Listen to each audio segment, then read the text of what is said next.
काही ठिकाणं अशी असतात जी गुगल मॅप्सवर तर सापडतात, पण त्यांचा खरा मार्ग हा भक्तीमधूनच जातो.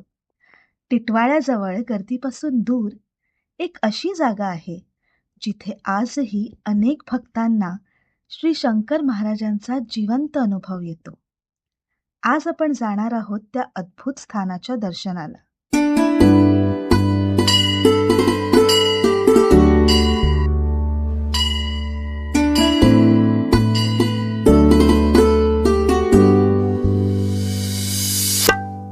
Good morning.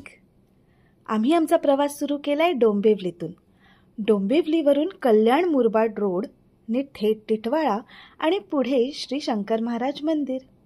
मुंबईहून येणाऱ्यांसाठी एक चांगला आणि कम्पॅरेटिव्हली कमी ट्रॅफिक असलेला रूट म्हणजे ईस्टर्न एक्सप्रेस हायवेवरून थेट कल्याणकडे यायचं आणि तिथून कल्याण मुरबाड रोड पकडायचा. सकाळी लवकर निघालात तर प्रवास अजून आरामदायक होतो. आणि जर तुम्ही ट्रेनने येत असाल तर सेंट्रल लाईनवरच्या टिटवाळा स्टेशनला उतरू शकता. स्टेशनच्या बाहेरून मंदिरासाठी डिरेक्ट रिक्षा मिळतात किंवा आधी प्रसिद्ध टिटवाळा गणपतीचं दर्शन घेऊन तिथून पुढे रिक्षाने थेट शंकर महाराज मंदिरात जाऊ शकता. पूर्ण रूट, ॲड्रेस आणि लिंक मी डिस्क्रिप्शनमध्ये नमूद करते.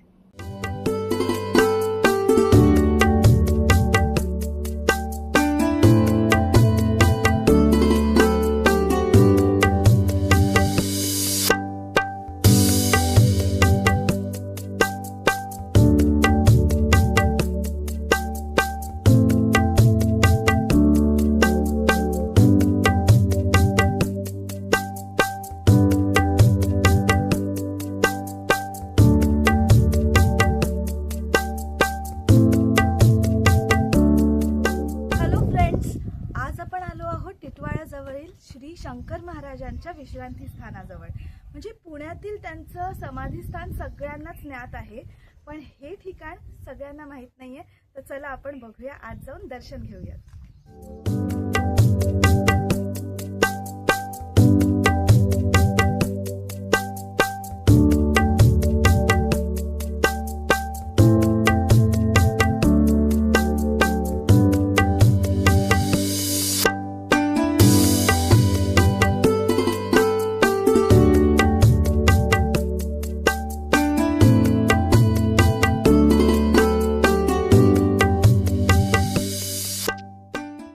श्री शंकर महाराज हे दत्तावतार मानले जातात.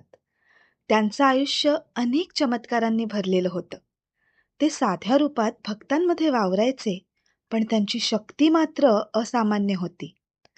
अनेक भक्त सांगतात की अजूनही संकटाच्या काळात महाराज त्यांना मदत करतात, कधी स्वप्नात तर कधी एखाद्या अनोळखी व्यक्तीच्या रूपात.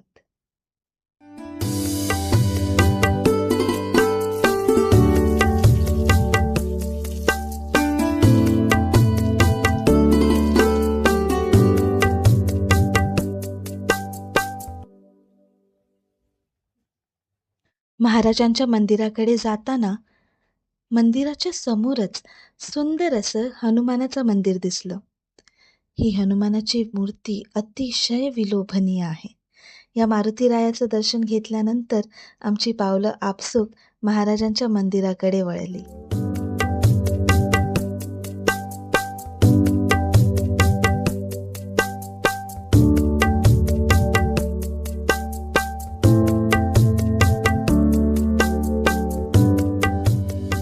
दरवाजात पहिलं पाऊल ठेवताच समोर होता तो भव्य सभामंडप आणि त्याच्या पलीकडे गाभारा. इथे इतकी सकारात्मक ऊर्जा आणि शांतता जाणवते की मन अगदी भारावून गेलंय. आणि आता आस आहे ती फक्त एकच, महाराजांच्या दर्शनाची.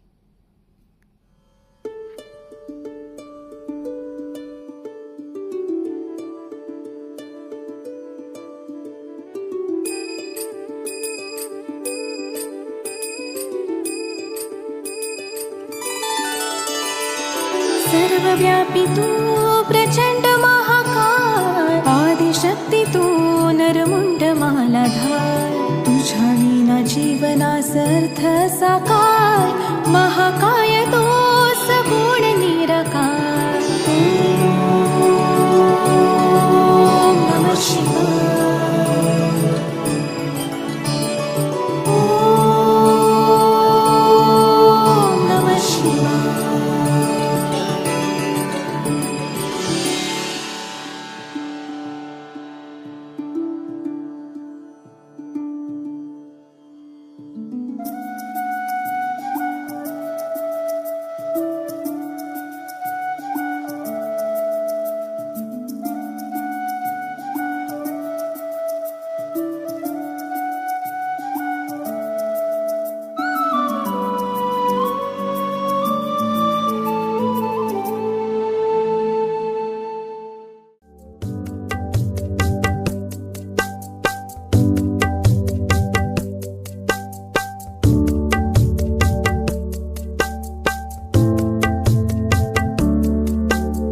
ही आहेत महाराजांच्या मूर्तीवर परिधान करण्यात येणारी वस्त्र आणि फेटे. दर रविवारी महाराजांचा पोशाख बदलला जातो.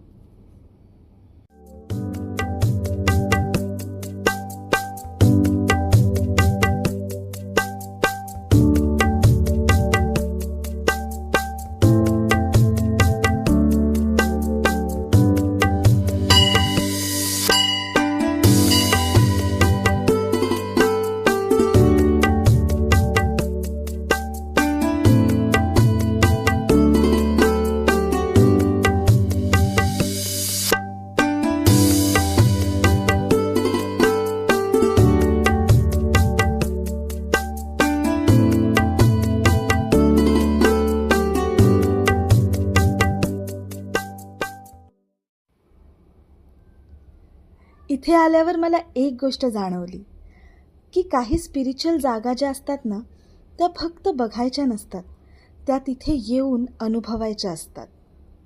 या ठिकाणची सर्वात खास गोष्ट म्हणजे इथली शांत ऊर्जा. इथे कोणी ध्यान करत बसतं, कोणी नामस्मरण करतं, तर कोणी फक्त शांत बसून महाराजांना अनुभवतं. खरं सांगतेय, कॅमेऱ्यात कदाचित सगळं कैद होणार नाही, पण इथली व्हायब्रेशन काहीतरी वेगळीच आहे.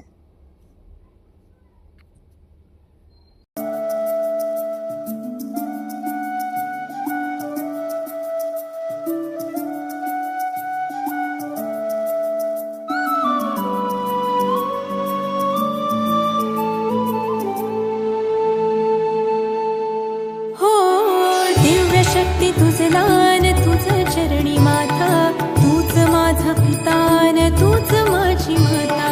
तुझ्या चरणी लीन व्हावे हे आदि देवा, परब्रह्म तूच तुमज एक सूर ठावा. शंभू शंकरारे तुझं पायी यावे, डोळे भरून पाहता जिने साथ व्हावे.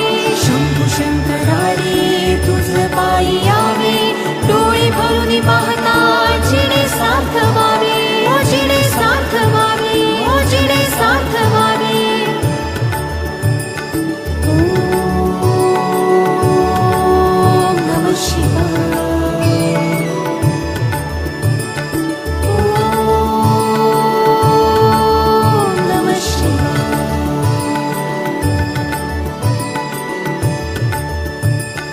ओम नमः शिवाय. ओम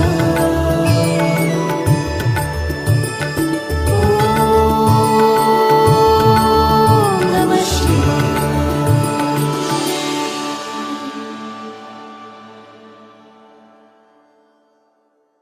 यानंतर आपण फिरणार आहोत तो मंदिराबाहेरचा परिसर, म्हणजे या विश्रांती स्थानामध्ये आणखीन जी देवळं बांधली आहेत आणि आणखीन कोणकोणत्या जागा आहेत त्या आपण सगळ्या फिरणार आहोत आणि त्याबद्दलची माहिती आपल्याला देणार आहेत महाजन काका. महाजन काका म्हणजे या भव्य मंदिर परिसराचे मुख्य विश्वस्त किंवा प्रशासक. हा डोलारा ज्यांनी उभा केला आहे, हे स्वप्न ज्यांनी उभं केलं आहे ते महाजन काका. या संपूर्ण वास्तूचे व्यवस्थापन आणि देखरेख यांच्याच मार्गदर्शनाखाली चालते. चला तर मग.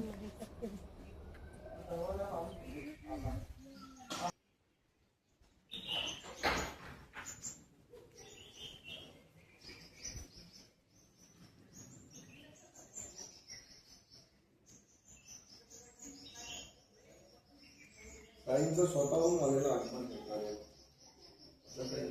याच्या मागे पण एक कथा आहे. हो, त्याच्या पाठीमागे कथा म्हणजे ज्या वेळेला आपण महाराजांना आणले इकडे 2000 साली, हा. तर त्यावेळेला तो राजीव तालीम तर तो मला सांगत होता की ही मूर्ती तुम्ही घेऊन जाताय, पण तुमच्याकडे साई पण येणार आहे, तुम्ही साईना पण घेऊन जायचं. कोणती मूर्ती घेऊन जातात? शंकर महाराजांची मूर्ती आपण आणली ना हा. 2000 साली, राजीव तालीम. ओके, त्याची फाउंड्री आणि त्याच्या आजोबांनी शिर्डीची मूर्ती बनवलेली आहे इटालियन मार्बलमध्ये. ओके. आणि त्याची ओरिजिनल मूर्ती तिथे आहे त्यांच्या फाउंड्रीमध्ये ग्रँड रोडला. ओके, आणि त्यांच्याकडून आपण महाराजांची मूर्ती बनवली. तर ती ज्या वेळेला मी घेतली तेव्हा तो मला सांगत होता की तुमच्याकडे साई येणार आणि साईंची मूर्ती पण तुम्हाला तिथे जवळ बांधावं लागेल. मी म्हटलं मुळीच नाही नेणार, म्हटलं नाही जमणार. आणि 2004ला पुन्हा साईने सांगितलं मला पाहिजे इथे स्थान, आणि फायनल झालं. आणि साईने स्वतःचं स्थान करून परत आम्ही त्याला सांगायला गेलो. मग त्यांनी 2005ला ही मूर्ती आपण आणली आणि ही एका सिंगल पीसमध्ये त्यांनी बनवून दिली. हो, खूप म्हणजे सुंदर. काय माहितीये का, प्रत्येक गोष्टीला तो भगवंत हे करतो. आता त्याला काय माहिती होतं, तर तो सांगतोय साई घेऊन जाणार येणार, अशा सगळ्या गोष्टी आहेत. त्यामुळे ही जी जागा आहे ना तीच मुळामध्ये मिराकल. आपलं पहिलं नियोजन असं होतं इथे की महाराजांनी शंकर महाराजांनी आधी सांगितलेलं होतं आपल्या लोकांनी 12 वर्ष टिटवाळ्याच्या गणपतीची सेवा केली. चातुर्मासामध्ये याचा 11 वर्तन म्हणायची, सत्यविनायकाची पूजा आणि भंडारा, असं 12 वर्ष केल्यानंतरच महाराजांनी सांगितलं मी टिटवाळ्याच्या नदीच्या जवळ आहे आणि गणपती जवळ आहे, शोध म्हणजे सापडेल. असं माझे गुरु तांबट म्हणून त्यांना सांगितलं. आणि हे कार्य कोणी करायचं, तर त्यांच्याकडे असे भरपूर साधक होते. तर त्या तांबटांना पण वाटायचं की दुसऱ्यांनी काम करावं, किंवा त्यांच्या जवळची जी काही मंडळी होती ती. पण शेवटी भगवंताच्या मनात असतं तेच होतं आणि सगळे बाजूला पडले. आज सुद्धा महाराजांनी सगळ्यांना बाजूला केले. आणि त्यावेळेला पण मला महाराजांनी सांगितलं की मला तुझ्याकडून काम करून घ्यायचं. जय शंकर. आपण हे करत असताना पहिल्यांदा असं होतं की आपण शंकर महाराजांचं मंदिर बांधायचं. त्यामुळे परंतु इथे आपण जागा घेतली आणि 95-96ला ही जागा घेतली. एकदम वाईट परिस्थिती होती आणि इथे विंचू नाग वरून टपाटप पडायचे. आणि आपण 95-96ला गणेशाग आणि दत्तयाग केला होता इथे पांडव टाकून. आणि ते जे विंचू आणि नाग पडायचे, साप वगैरे, तर मी घाबरलो. मी म्हटलं आता काय होणार याच्या पुढे, आणि असंच जर चाललं तर हे मंदिर कसं होणार, असं आम्ही संभ्रमावस्थेत होतो. आणि त्याच वेळेला शंकर महाराजांनी त्या तांबटांना सांगितलं की महाराजांनी सांगितलं माझ्या गुरुला आण. आणि स्वामी इथे कालभैरवाच्या रूपात आले आणि ते इथे बसल्यापासून आजपर्यंत कधीच कोणाला त्रास नाही. सगळं आहे, हे जंगल आहे, जंगलामध्ये सगळे श्वापद आहेत, नाही असं नाही, पण त्याचा अपाय कुणालाही होऊ दिला नाही यांनी. त्यामुळे हे सगळं म्हणतात ना अवघेची विश्वाची माझे घर, आणि स्वामी तसं आहे. आणि आता आमच्याकडून इथे 1 लाख महामृत्युंजयाचा जप करून घेतला स्वामींनी. आणि इथे सगळं साक्षात ही मंडळी आहेत, साक्षात स्वामी आहेत, हे साई आहेत, शंकर महाराज आहेत, दत्तगुरु आहेत. त्याच्यामुळे तर आज एवढं सगळं शक्य झालं. आता हे अशक्य, हे आपलं काम नाही आहे. आणि ही झाडं पण बघितली ना ते असं प्रसन्न वाटतं. ते काय म्हणतात ना, जेवढं बघत राहावं तेवढं त्यांची ही होते, हिमया वाटते, अगाध लिला.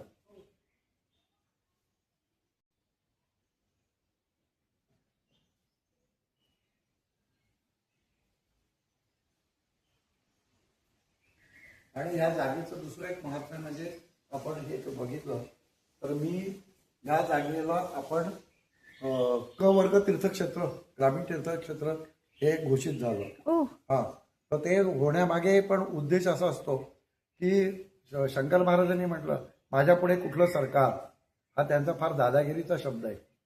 तर तो जी आपल्याला 8 वचनं दिलेली आहेत त्याच्यामधलं आहे माझ्या पुढे कुठलं सरकार, जे माझ्या मनात येईल ते मी करणार.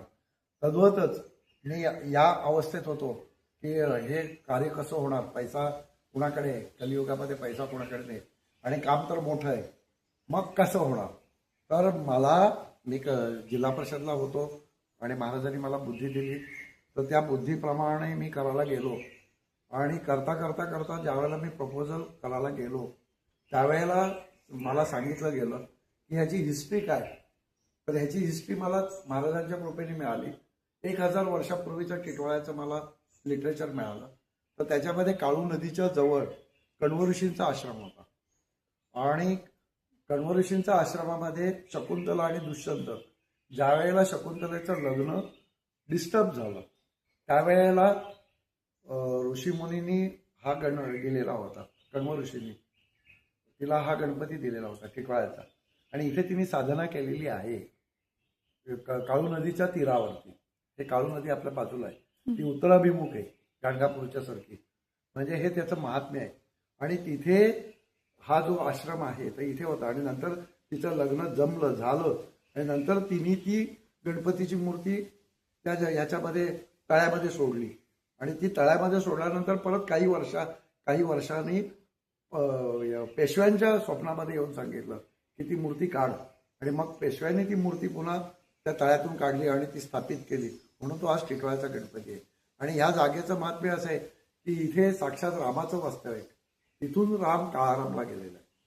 अशा ह्या पवित्र भूमीमध्ये आपल्याकडून फक्त आपण निमित्त झालो, म्हणजे हजारो वर्षापूर्वीचं जर लिटरेचर बघितलं, इतिहास बघितला तर ही पूर्ण देवभूमी आहे आणि नंतर ती स्मशानभूमी तयार झाली आणि पुन्हा कलियुगामध्ये स्वामीजी महाराजांनी पुन्हा देवभूमी तयार केली. हे मिराकल आहे आपल्या समोर. तो जो शिव आहे तर शिवा तत्वाचं काय की आपल्या नदीच्या समोर ही आहे, प्रेत जाळतात, ही स्मशानभूमी आहे आणि आपले महाराज आहेत. हे जर तू जर बघितलंस तर ही कासवाची पाठ आहे आणि कासवाच्या पाठीवरती बसून कासवाचं तोंड जलतत्वाकडे आहे आणि महाराज त्या कासवाच्या पाठीवरती बसलेले आहेत, तो शिव. असं हे त्याचं महात्म्य आहे, व्यवहार सत्य आहे. हा, हे इथून तुला दिसेल की बघ कसं कासवाच्या पाठीवर बसले. आणि कासव म्हणजे काय की त्याची पाठ राट आहे आणि ज्याला अहमपणाचा गर्व नाहीये, कारण तो. खरंच हा परिसर फिरायला आणि इथली माहिती ऐकायला मला खूपच मजा येते. पण या व्हिडिओचा पहिला भाग मी तुर्तास इथेच थांबवते. पुढच्या भागात मी तुम्हाला दाखवणार आहे इथे असलेली अन्नपूर्णा म्हणजेच अन्नछत्र आणि ध्यान मंदिर आणि बरंच काही. तोपर्यंत तुम्हाला हा व्हिडिओ कसा वाटला हे मला कॉमेंट्समध्ये नक्की सांगा. भेटूया पुढच्या भागात. जय शंकर. चॅनलला लाईक करायला, शेअर करायला आणि सबस्क्राईब करायला विसरू नका. Stay tune for more such videos. Bye bye. Take care.